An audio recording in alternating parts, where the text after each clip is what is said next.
grab your tea and get ready for Tea Talk, where the topics are real, relevant, and relaxing.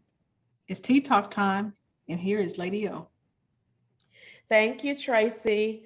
I tell you, I am so excited about today. As you all can see, we're just fresh off the conference, but we're still wearing our red because we had such a wonderful time. And I'm sitting, but let me just show you our t-shirts.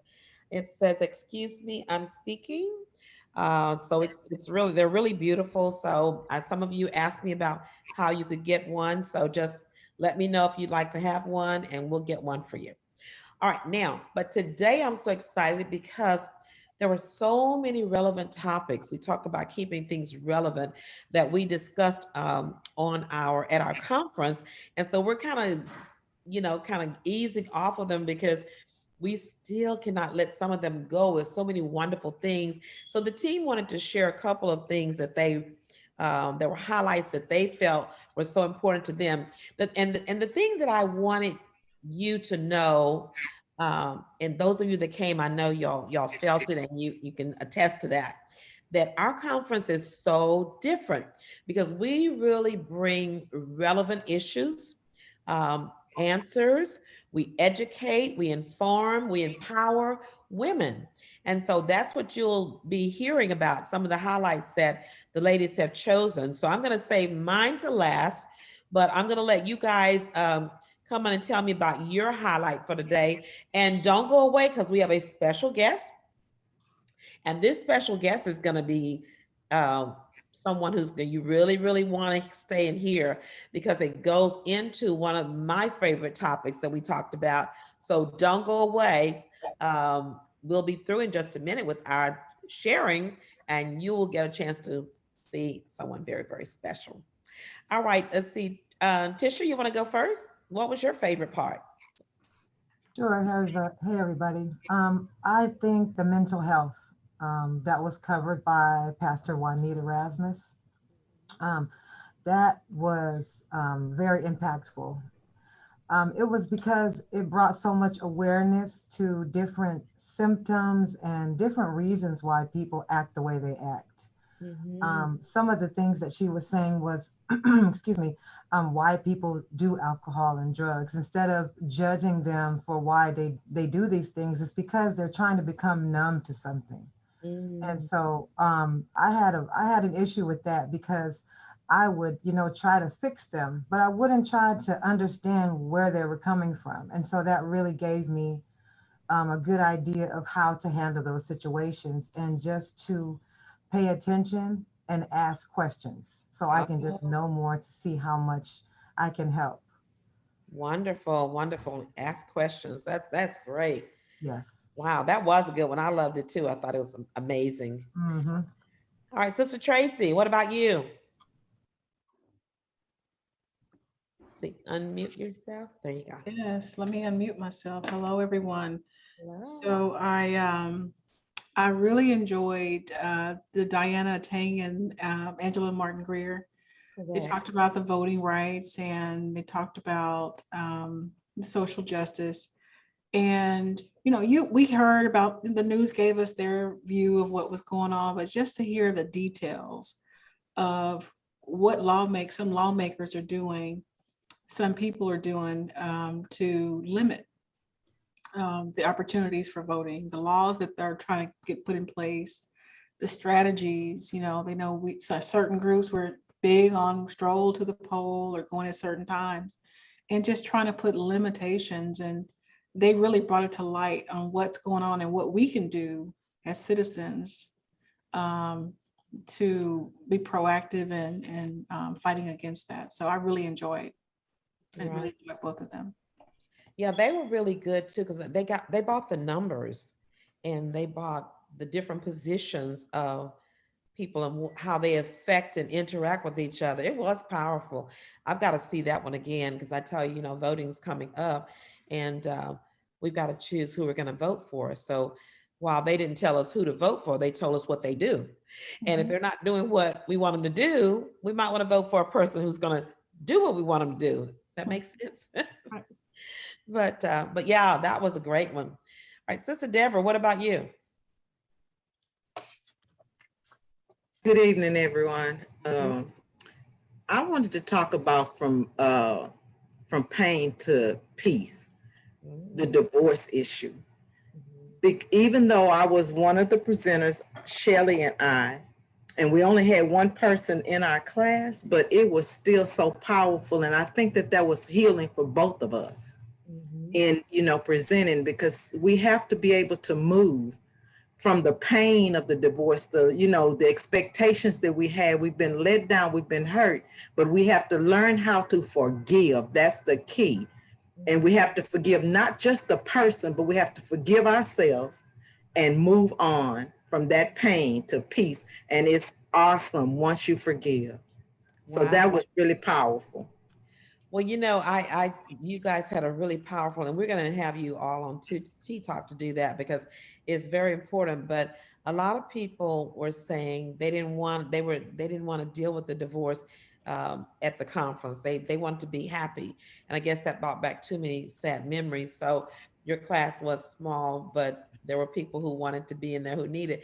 So sometimes it's good to just have that where you can just kind of not be in the room, but be listening. So we'll have you guys back so we can get that out, because I heard it was a great message to the people, and the lady who came was really, really helped. Okay, Shelley, what about you? Well, I totally enjoyed every aspect of the conference. Mhm, Um, one of my favorites was the Love Doctor. mhm, And I liked her because she talked about the trauma of our hearts and how we experience, as women, we experience trauma when we are out of touch with ourselves and we don't love ourselves. mhm, So I enjoyed the way she talked about the power of taking care of yourself mhm. and the power of loving on yourself every day. Wow. And at the end, when she talked about those love nuggets and Mhm. things, the practical things that we Yeah, could do every day, that was I good. thought that was great. That Mhm. was very powerful. And I also liked Kayla Rogers when she talked about the conflict resolution. Yes, And yes. I need to get that handout. I had the handout in my hand and I was looking at it while she was talking, but somehow I misplaced it. But I feel that she, as women, you know how we can get way up here Mhm. and we start attacking the person as Right, opposed right. to dealing with the issue. And I loved it when she said that, Mhm. because it's not about, it's not about attacking one another. It's about Person. trying to, yeah, it's about trying to deal with whatever the issue is. So, Exactly. And you attack the person and you never even get to the issue. exactly. So the issue is still there. But Right. while that relationship becomes broken and strained because you're just focusing on the person and the issues never really resolved. So Great job. yeah, Yes. that's So I great, enjoyed great, that great. too. Well, listen, mine, of course, I love the critical race theory piece. I was just amazed because I like to know what when people are talking about it, I want to know, well, what is it? What is that all about? So I was listening very carefully. I've been doing quite a bit of study on it because people, I think, well, from what I have heard, they don't really know what critical race theory is. And so what I wanted to do was to, because in our district, our school district now, that's the big buzz. Everybody's talking about critical race theory, and they're going to be teaching that to our children, and they're all afraid and upset. And so I thought, well, you know what? Why don't we bring in someone who knows what's going on in the school district and to help us understand how critical race theory is either going to be taught in our schools or that it's not going to be taught in our schools. So, I told you we had a special guest. So I wanted to bring in Dr. John Ogletree, who is on the Cypher School Board. And I know this is something that's not just for our school board, it's happening at all the school boards. So Dr. Ogletree, thank you so much for joining us today. Hey guys, glad to be here again on Tea Talk. Well, at Tea Talk, that's exactly what we do is we talk. And we're talking to become educated and informed. You used to always say in our staff meetings that dialogue reveals incoherent thoughts. So that's what we're here to do. We're here to have dialogue to reveal any incoherent thoughts because we all, and I know the people that are watching too, we all want to be coherent and give good information. So the best way to do that is to ask and to listen and be willing to learn, because you may have it right, but you might have it wrong. So we're all here to learn today. My team, and we wanted you to help us, um, calm the fears of the people in the school district. And I know you're running for the school board again, and I know you're going to have some opposition. So we're going to be looking to see uh, what you will bring to the board this year as you become elected again. So Yes, I've served 5 terms, yeah, and I just signed up to run again. yes. And And this year you have opposition. I think the last 3 times you didn't have anybody that was running against you. But this year you got someone running against you. And like I said, we would be happy to have that person come in and talk as well. We get to ask them some questions like we're asking you. But let's talk about this, because I know one of the things that's going to be on the agenda is this critical race theory.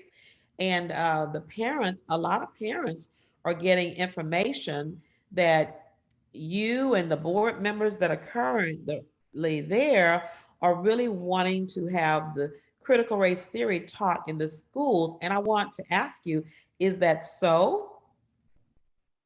no, it is not. And our last board meeting, uh, the group of people from the Tea Party came and accused us, threatened us, and said that that's what we were doing, and used some really called us Marxists, and critical race theory is not in our schools. And what they are doing is, anytime you mention equity, equality, inclusion, or diversity, they say that's critical race theory, and it's not. Right. And that's what we're going to be clarifying today, because evidently they believe that because someone has told them that's what it is, and so they don't know any better but to believe what they have heard if they don't know the truth. So we're going to just try to set the record straight today about what, first of all, critical race theory is, but more importantly, I want to talk about what the district is doing that may be misconstrued as being critical race theory. So Well, go ahead. Mhm. last year, uh, as you know, the pandemic hit, and then the next big event in this country was the murder of George Floyd. Yes. And it started a movement, a recognition that there are people that are not treated fairly. There are people who may be uh, uh, dealing with or suffering from injustice or inequities. And our superintendent wrote a letter and published it to the whole community on that subject. Mhm. I did an interview for our Impact News Mhm. in our community, and our board, in that same spirit, said, let's make a statement to the community on what we feel about justice and inequality. And so we put together a resolution against racism. And there are those who are attempting to use that against us and saying we are teaching and practicing critical race theory.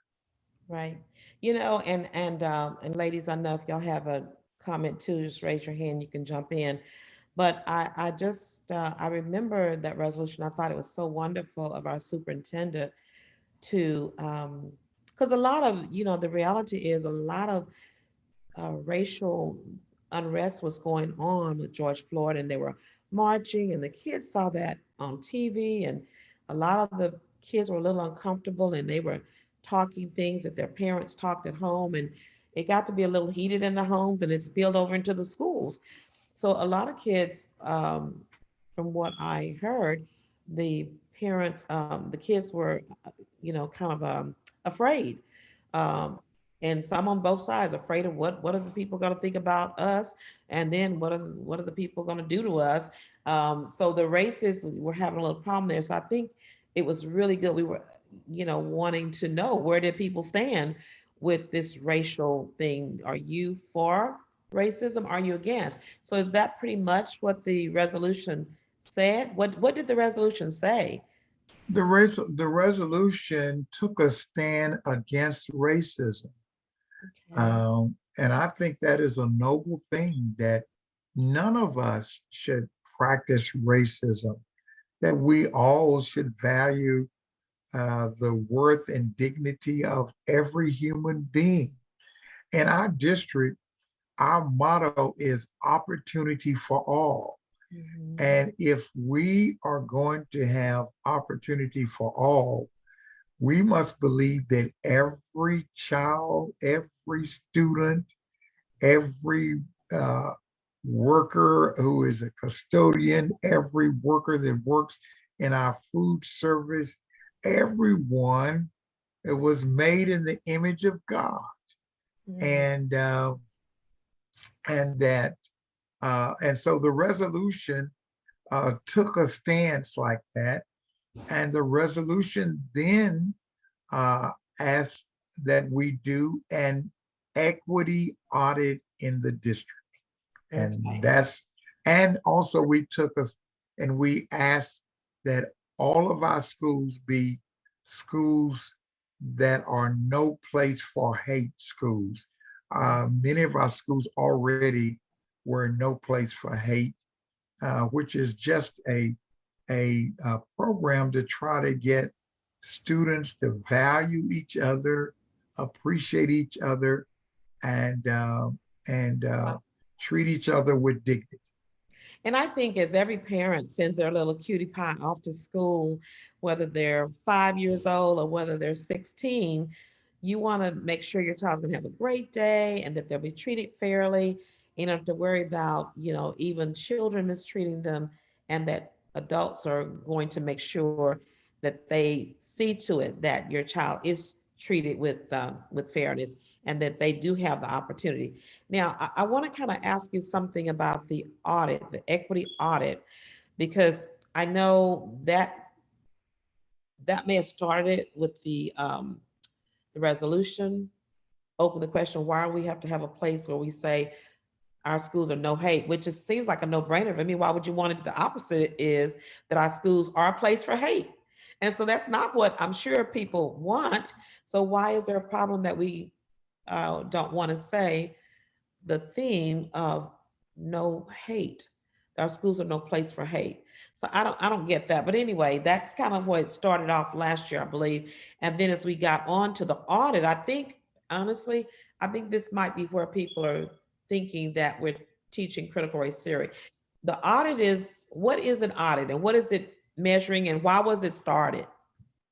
Yes, that's a very good question. The audit was started so that we could look at every aspect of our educational pursuits in our district, and to see if any students or group of students are being left out and not being able to take advantage of our motto, which is opportunity for all.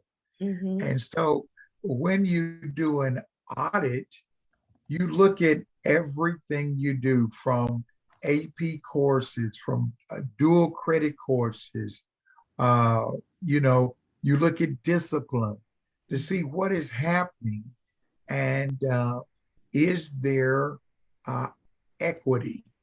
And equity is simply this: it is meeting the educational needs of all students, regardless of race, gender, sexual orientation, disability, language, religion, ethnicity, family background, or socioeconomic status. Okay. And so you look at that and make sure that any student in any of those categories, everyone can feel like and take advantage of everything that the school district offers. And that is opportunity for all. Anyone in any of those categories, opportunity for all. Well, you know, Pastor, people might say, well, everybody's got an equity. Why do we need to do an audit? I mean, everybody's happy. Everybody goes to schools that they have the same books, they have the same this, everything's equal. So what indications do you have that would warrant an equity audit? Is this something new that the districts are doing? Why do we need to have that?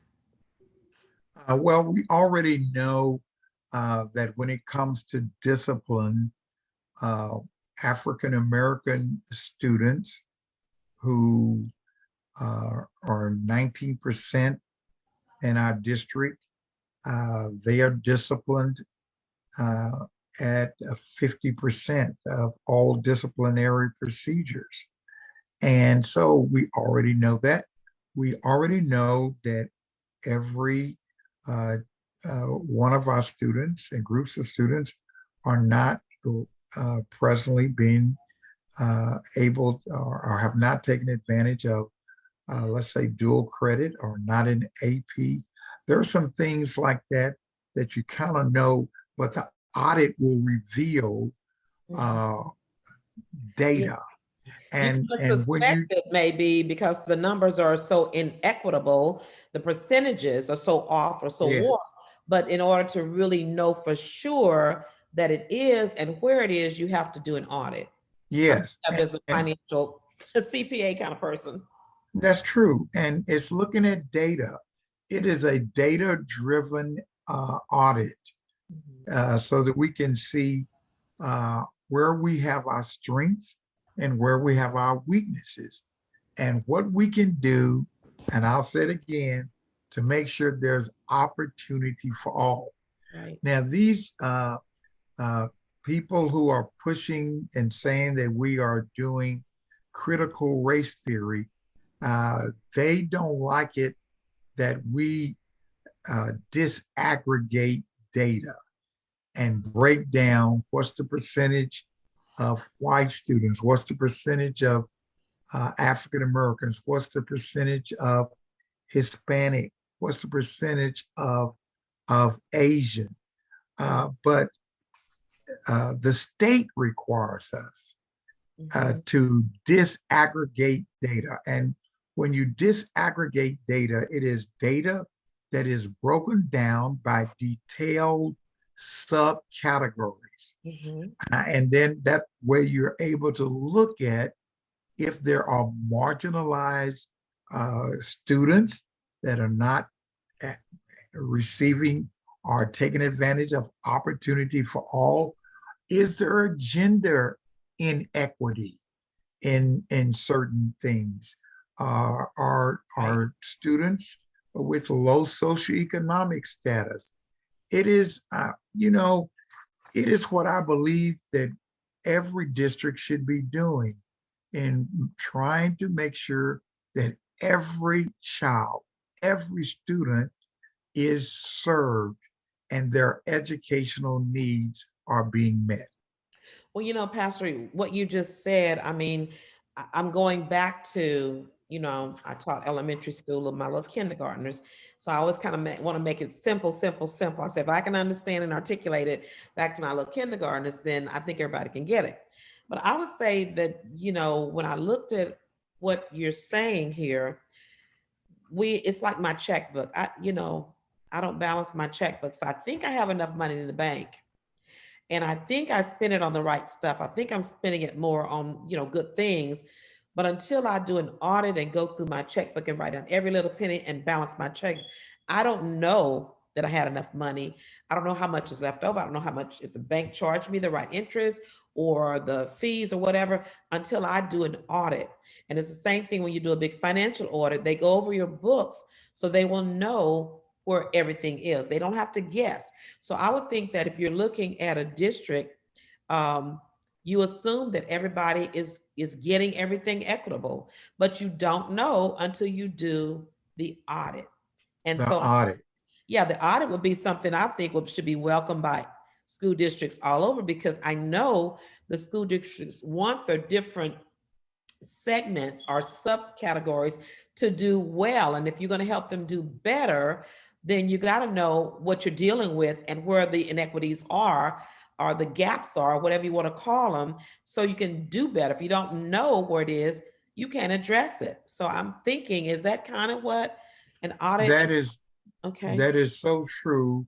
Like I said, it is data driven, and we'll look at all the groups, all the uh, uh, initiatives that we have to educate students and give them the finest public school education that we can.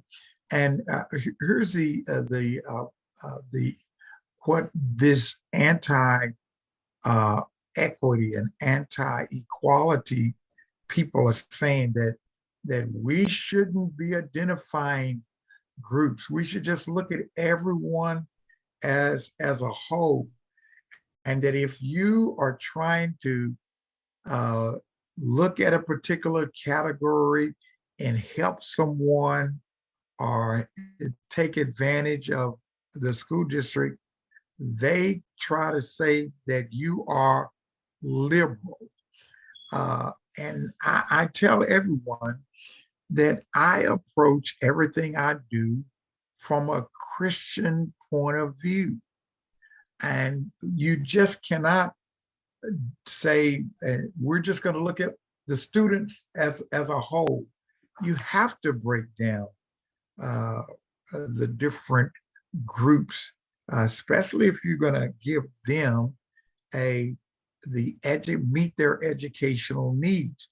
And as a Christian, I have no problem breaking down groups. I tell you, in our Bible, groups were broken down, and Mark's gospel, it points out that Jesus was in a region, and a Syrophoenician woman came to him.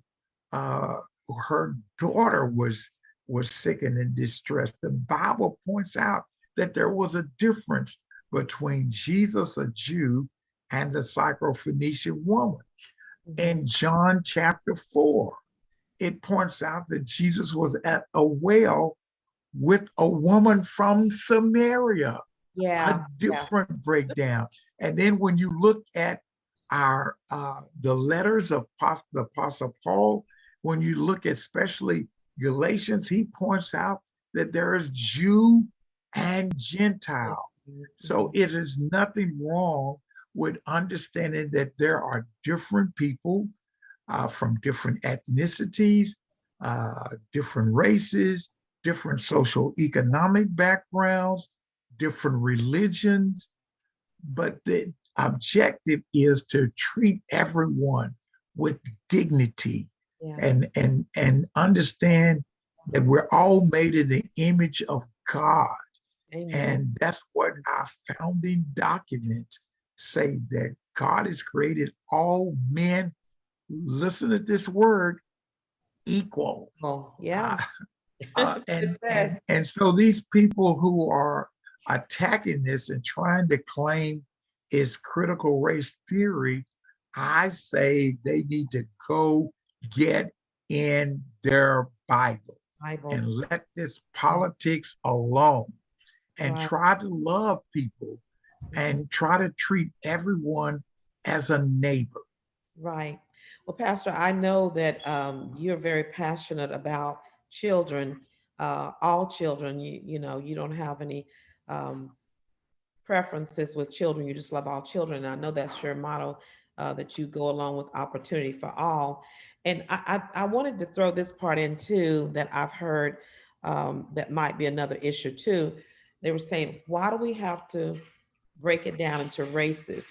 Well, the education department funds and breaks everything according to races. So you get funding based on how many you have that are in this group and how many. So it's not anything that the district is doing differently than what the whole education facility is doing all over the world. Everybody is broken down into races. When you fill out an application, they ask you, what is your race? What is your culture? All those things. And the reason being is because they're gathering data based upon that. So this data is being looked at carefully to see if maybe that particular group is not excelling in this area. And then we want to see why, see what we can do to make it better. Doesn't take anything away from the other child because that child is excelling already, but maybe we can help this child and find out some ways. So I'm thinking that that's what the audit is going to do. Is that what the purpose of the audit is when you get through Yes, the audit? yes, that's what we're going to look at the data and see what we need to do if there are in a particular area, children that are not being able to take advantage, we're going to try to help them. And that's what we're about. Well, I think it's great. I mean, I taught in many of the districts before, and I know what it is you're talking about because, you know, it just has never been that you treat every person, well, as a teacher, I treat them all the same with love. But I have this group that I have to give this to, and I have to get this group that I've got to help with this, so that I can make sure everybody gets the best opportunity. I've got some children who, you know, I don't care how long you say it, they don't say it until they do it, or they draw it, or they touch it, all the different senses. So it's not about me teaching one lesson and saying everybody got it, because everybody didn't get it the same way. So, and the same thing with people teaching. Teachers teach differently. So I was just wondering if any of the other ladies I've been talking, do you all have any questions or you want to jump in with any comments? Yeah, I have a question, Pastor O. So how long will the audit take to be completed? The audit takes about a year. Right now, the company that's doing it, they have got our initial data. They've been on several of our campuses. They've interviewed teachers and district personnel, and they're putting all that data together. And then once it's put together, they will come back and share it with us. And then we will then, they will help us look at what we can do and suggest some things that we can do to improve on the services that we offer. That you offer. Okay. Right. And so, Dr. Ogletree, did I understand you to say that they're interviewing the teachers and the students? Who all is getting interviewed? I guess that's what I should ask. That's already, the interviews have already taken place, And it was, and they interviewed administrative personnel, teachers, school board members, and the like, and some students. okay, and some students. And I think that's really good. I thought that's what you said, because I know some of us on here are teachers and or have been teachers. And I think it's good. We always used to say, if they would just come ask the teachers what they needed to have done, we could tell them what's missing. Yeah. You know what I'm saying, Shelley? Yeah. Hey, I see, Principal. I see Tracy on there. I better say they interviewed some counselors too. Yeah. I don't want her to feel bad about it. Well, we all make up the school. We all have a piece that we put into the school. So I think it's really good to get different perspectives. If you were just interviewing just the principals, I would say that's not going to be equitable, because the teachers run the classrooms. They know what's going on. And then the counselors do a lot of the testing and so forth. So they know a piece of it. And so if you're going to get the whole good audit done, I think that's great. And I think the people need to know that you're not just interviewing Black teachers or white teachers. You're interviewing all teachers of all All. races, right? Okay, Yes. so you can get a good, okay, that's a good question. Okay, anybody have another question, Sister Deborah? So, Pastor O, listening to you, so it's the conclusion that I got is that the whole purpose for the audit is that every child will have equal education, equal opportunities.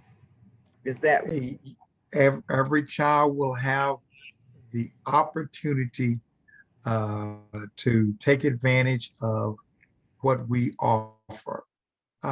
There may be a child that is unable to get into a particular program that we have, but the equity is meeting that child's need. Every child can't be in AP courses, but it is still our goal to meet that child's educational need. Right, and Pastor, for them to have the opportunity, because I was in a district, and I won't say the district that I was in, and I know that in the GT classes, when in kindergarten, parents that were really actively involved in the school district, they knew a parent can give a point, the teacher can give a point, and they knew how to get their kids in the GT class. My little Black parents had no idea. They thought the teacher would just nominate it, but you can nominate your own child. So that opportunity for all is not equitable when the parents don't know, all the parents don't know the same thing. So then they don't have the same opportunity. So I guess my next question was, are y'all interviewing any of the parents? No, I don't think any of the parents were interviewed in the initial interviews. There may be some that come up later, but not. Well, I know it's a lot of parents, but when you're looking at certain programs that the children are getting into, you will find a lot of times there's an inequity, not because the school did something wrong, but because the school didn't make sure, or the district didn't make sure that every parent is aware. And so I made sure my parents were aware. Once I learned, I made sure all the parents knew what to do and how to get in there. But as a parent growing with my kids in the district, I didn't know. Nobody told me. So you can see how that could happen in some instances where you may not have as many Black children in the GT program if the Black parents don't know about it. So that was just my little tidbit. Someone else have a question or comment? Well, I had a comment. I'm really glad to hear about this audit. I remember years ago when I was teaching, the Office of Civil Rights came in and kind of loaded down on districts for the disproportionate number of our students being referred to special ed. And, I think we tried to make some headway on balancing that. But the other issue is the pipeline to prison. Our boys, especially our boys of color, African-American boys, when they get in trouble, we go by what's in the code. But when somebody else gets in trouble, we're going to pull them aside and talk to them. And it bothers me as a counselor, and that's why I became a counselor, because that's not the default. We have to get to the social emotional learning and how to reach them in a different way. And sending them in school suspension or sending them home is not the answer. I will tell you, Tracy, that when you said social emotional, that's one of their antis also. They don't believe in that. They're saying, forget that social emotional stuff. All the children need is reading, writing, and arithmetic, which in this day and time will not prepare you for a global community, a global world. But any term like that, social, emotional, equity, diversity, inclusion, equality, they lump all of that into critical race theory. And that's what the attack is, unfortunately. And people who haven't even read critical race theory don't even know what it is, are claiming that that's what's being done. And that is such a shame. Now let's get to that real quickly before we have to go. What is critical race theory? And we had a professor on last week that did a beautiful job of explaining it. And I would just admonish you to go back and look at that to get the full scope of it. But when I did my studies and when I listened to her, um, there's no way that people could even begin to say that the teachers are teaching critical race theory, because critical race theory is a theory. And what it does is it talks about how our laws intersect race. And that's really about history. And so when they talk about critical race theory, is that what they're talking that the district is going to be teaching? Or Well, number one, they don't even know what critical race theory is. let's talk about that. And that's why they've lumped everything. But let me give you, and your guest did an excellent job Right. from the academic world. I want to give you what a preacher defined critical race theory, and Okay. he's well known, Tony Evans. Mm-hmm. Tony Evans said critical race theory is a post-civil rights social construct that seeks to demonstrate how unjust laws have served as the embedded foundation and filter through which racist attitudes, behavior, policies, and structures have been rooted throughout the fabric of America, American life and systems, even after those laws were changed. Mm. That's a good one. That can be broken down really good. Anybody else have a shorter one that Shelley, go ahead. No, I was just saying that's excellent. It covers all the bases. It's embedded. Yes. I love that. It's very clear. It's very clear. And that's from a man of God, and he refutes the theory of that anyone should look at themselves as victims if they are Christians. But he acknowledges that in America, there is racism, there is injustice, yes, there are inequities. I mean, to say that we're perfect is not admitting that we're human. right.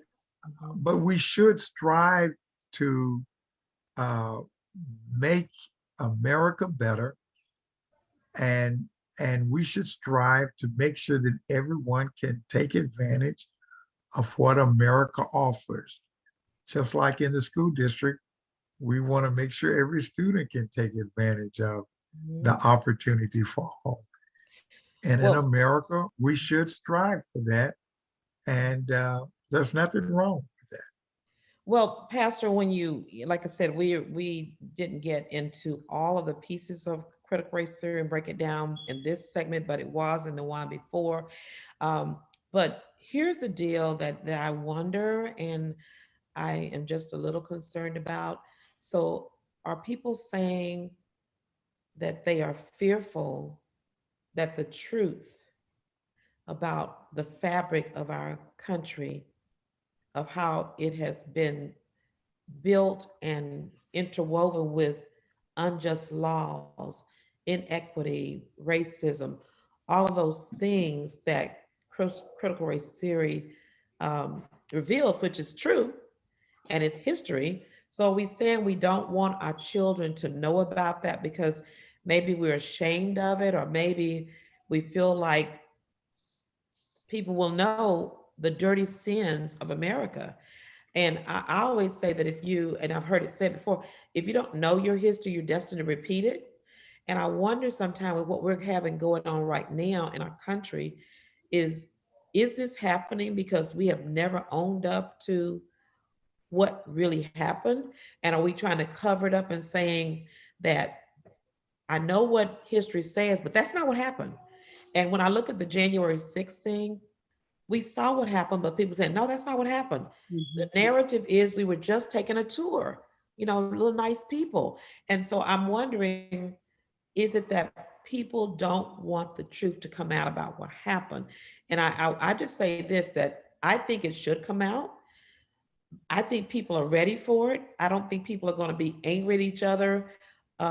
We as Black people have, been very forgiving and loving, but it would be good to acknowledge that some of these things actually were done and are still being done, even down to the voter suppression thing. So when you go Well, back and research the history, I'm sorry, go ahead, Pastor, because I get off and then go ahead. Sorry.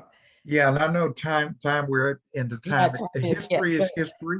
History is history. It should not be hidden. right. And things were done. There were some dark spots in our history. Just like if people would look in their family, there are some dark spots in their family. Mhm. There are some things that you know were wrong in your own family. But to say you cannot talk about them, to say that you cannot tell the truth, to say that you cannot criticize, and if you criticize, that means you do not love your country. Well, I've been married 45 years and I love my wife and she loves me. Mhm. But she, from time to time, criticizes me when Mhm. I'm not living up to something. And every now and then, I criticize her. But it doesn't mean that we don't love each other. It Exactly. means that we want to make this thing right, that Better. we made a commitment to each other. And so, yes, there was slavery. After slavery, there were black codes. After And Pastor, these after were laws. slavery, These were after laws. slavery, there were laws that blacks could be picked up for any reason, vagrancy laws. After slavery, there were over 4,000 lynchings that took place. After slavery, there was Jim Crow.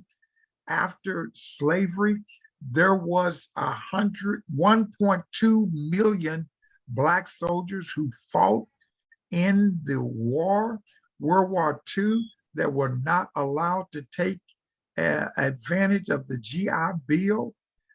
After Yeah. slavery, It was we against the had law. to, after slavery, we had to have civil rights to get the right to vote.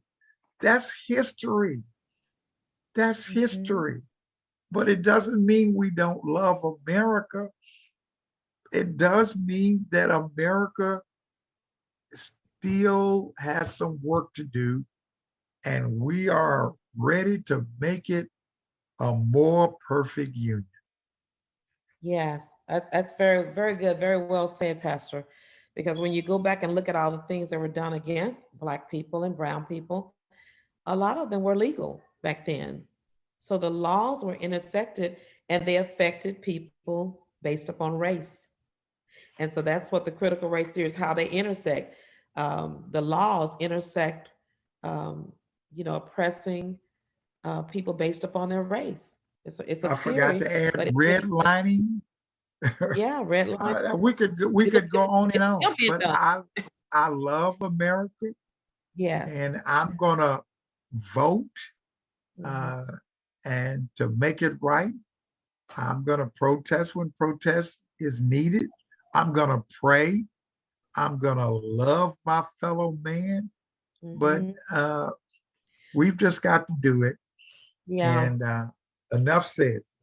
Well, we look forward to having you back on the school board, Dr. Ogletree. You're an amazing man of God that loves all people and all children. So we need people like you on the board that's not about politics, but about the people, our children, and making it equitable for everybody, no matter what their race or creed or color is. But I just wanted to just say thank you for that. And we're praying for you on the school board. And I just want to say to each of you that we all have a responsibility.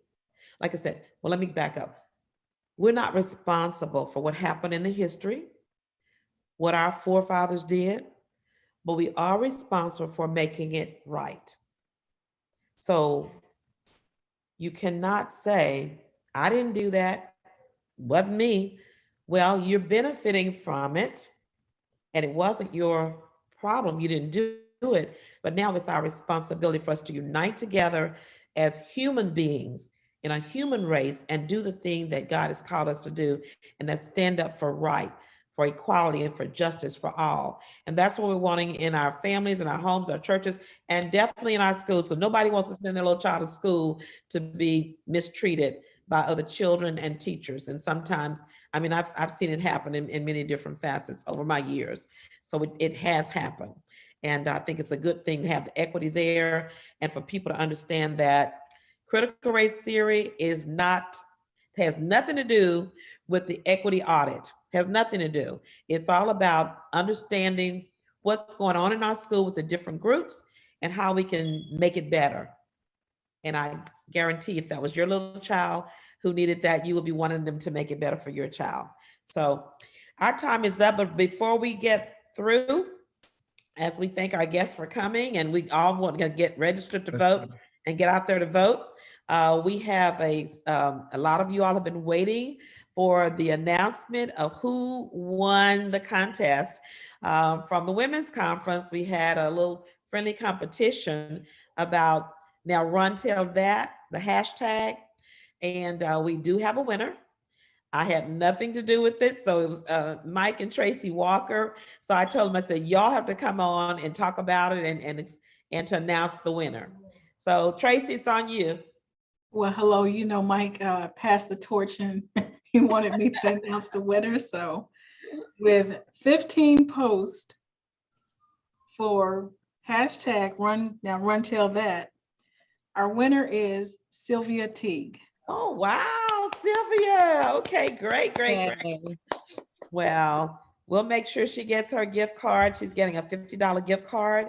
And I tell you, the Lord has fixed it to where we could tell everything we want to all of the whole world. And we tell all kind of crazy stuff, it's about nothing.